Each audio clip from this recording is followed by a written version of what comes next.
ఐబొమ్మ రవితో పాటుగా ఈ బ్యాచీ సంగతి తేలుస్తామంటున్నారు పోలీసులు.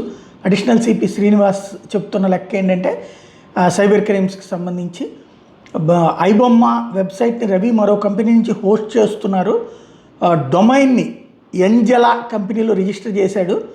ఐబొమ్మ వెబ్సైట్ వివరాలు మంగళవారం మీడియాకు వెల్లడించుకొచ్చారు. కంటెంట్ మేనేజ్మెంట్ సిస్టమ్ ద్వారా రవి సినిమాలు పోస్ట్ చేసినట్లు ప్రకటించారు. ఐబొమ్మ బప్పం వెబ్సైట్ల ద్వారా రవి సినిమాలు పోస్ట్ చేసేవాడు. ఆయా వెబ్ సాఫ్ట్వేర్లో రీడైరెక్ట్ స్క్రిప్ట్ రాశాడు. తద్వారా గేమింగ్, బెట్టింగ్ వెబ్సైట్లకు వెళ్తుంది. ఇప్పటికీ మరికొన్ని పైరసీ వెబ్సైట్లు నడుస్తూనే ఉన్నాయి.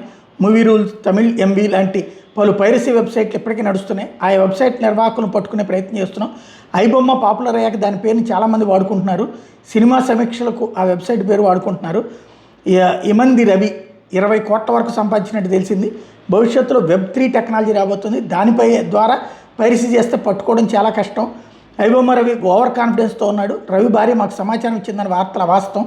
ఆయన భార్యను మేము విచారించలేదు. పైరసీ వ్యవహారం దర్యాప్తు చాలా సంక్లిష్టతో కూడిన వ్యవహారం. ఐబొమ్మ రవి ఒంటరి, వారానికి ఉద్దేశం తిరిగేవాడు. ఈజీ మనీకి అలవాటు పడ్డాడు. $1,00,000 వెచ్చించి కరేబియన్ దీవులు పౌరసత్వంగా ఉన్నాడు. రవి వెబ్సైట్లకి నిఖిల్ అనే మరో వ్యక్తి పోస్టల్ డిజైన్ చేసేవాడు.